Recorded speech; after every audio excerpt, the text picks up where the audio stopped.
Hello, gentle ladies and gentlemen. My name is Ari, and welcome to the first episode of Model Citizen. It is in this gameplay that I will be using the Model 1887 shotgun and just trying to get better with it. I mean, I think shotguns are massively underrated in this game, and I end up with quite a good start to this gameplay. And the area that you see me running around in right now is really what I think the area of the shotgun should be, and I will explain that in detail later on.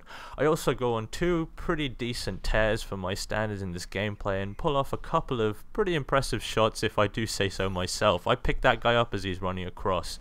So what are my perks? What am I using? As I said, the Model 1887 shotgun. I haven't unlocked damage yet, which is very frustrating because this current shotgun has the range of, say, I don't know, as far as I can throw paper at this point.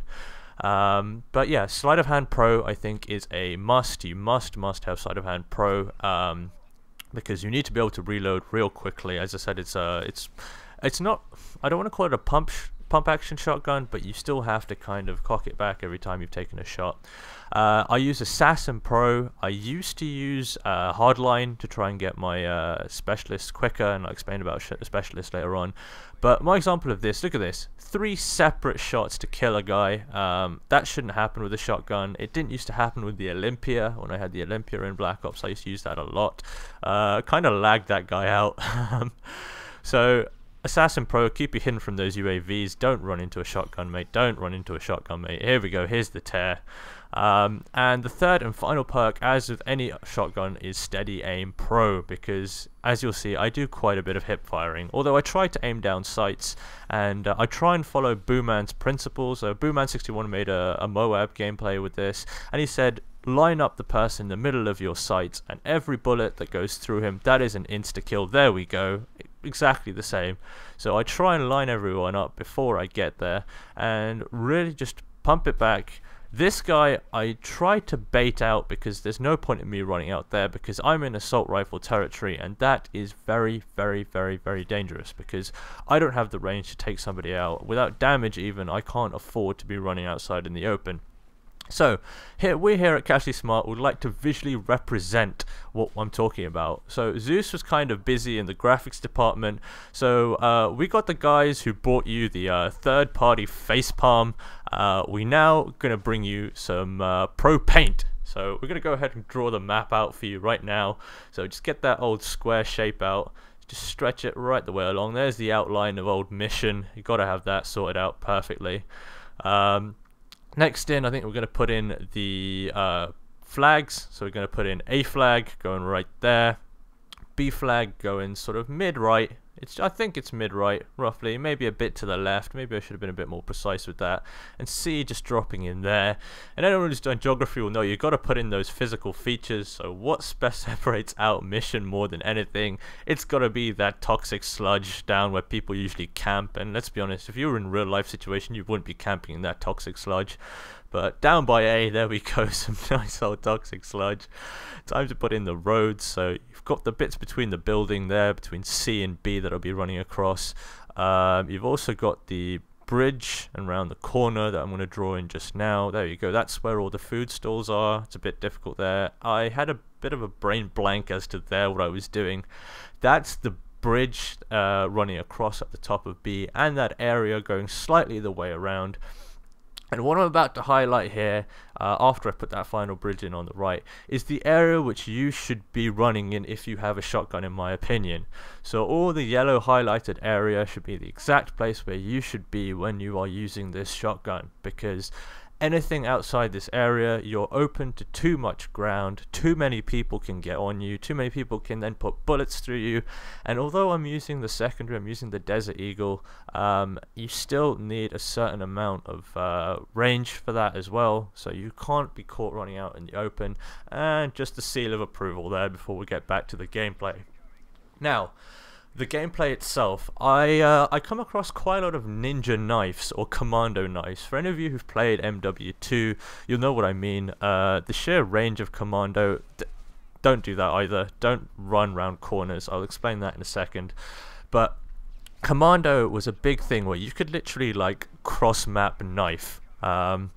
and that was very frustrating, and as is this, and I find that a lot. That last one was a headshot, but 3 shots at that distance with a shotgun should have killed you before. It really should have killed you before, and that's what frustrates me about this gun, is the amount of time it takes for somebody to be killed by it. It's not a very short period of time at all, and it's a shotgun. I keep saying this over and over again, but shotguns are meant for brute force, and you should not have to deal with that. And that's the ninja knife I was talking about. Damn, stabbed, dead. Wow. This guy decides to kneel for me. I was quite surprised at that. I think he was trying to offer me a wedding or something like that. He was trying to propose to me. So the big issue that you're seeing currently in the gameplay is my tendency to run around. Now, having a shotgun, my mindset is run as fast as you can, run towards the enemy as quickly as possible, use what you've been given, use that extra sort of oomph power that you get with that shotgun, and that took way too many shots again. However, I tend to do it around corners, and it's really, that time I didn't. I tend to try and sneak more and more. It's just one of these habits from playing single player a lot, that you kind of have this feeling of invulnerability. And I did mention this, I think, in a couple of posts I may have written somewhere about people that commented on my last gameplay. They said the one big issue with you is you need to stop running around corners. It really doesn't help you, because all it does, it means it takes you longer to pull out that shotgun. And especially with me complaining about how much damage and how limited the range is, don't put yourself in a worse off situation than you already are. So this here's the second tear that I'm going on right now. I'm kind of sticking to this corner, as I know people will be coming around that side, so it's the best thing for me, so I can easily catch them out, because like me, they too run around corners, and like a lot of the guys I get happen to be doing that same thing. And I think at this point people are getting desperate because the scores are really close. I pick off that guy, straight chest shot, get myself flashed, drop right the way back to try and protect myself in case somebody else is coming through, drop straight to the ground. We have been losing this entire game, and all of a sudden the tide has turned. This guy sneaks in very quickly. I think he might have been running speed hacks at that point. It is 187 to 181 now. We are finally in the lead. We have 2 points locked down. I tend to stick to in and around B, and this I'd like to say is not camping. I don't at any point decide to prone or crouch and sit there for an extended period of time. I have a circuit that I tend to follow, and with any map you should be doing this with any gun, regardless of whether it's a shotgun or not. Have a route, make sure you do it, as well as playing the objective. I was covering B, I was capping B when it went, and it's just important, especially with a shotgun, to have a close quarters sort of combat area. If you don't have that, you will get shot from distance, despite having a Desert Eagle.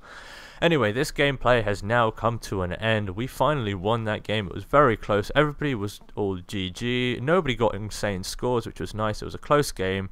That was a 19-4 and 18. And this is Ari. Thanks for watching. Over and out.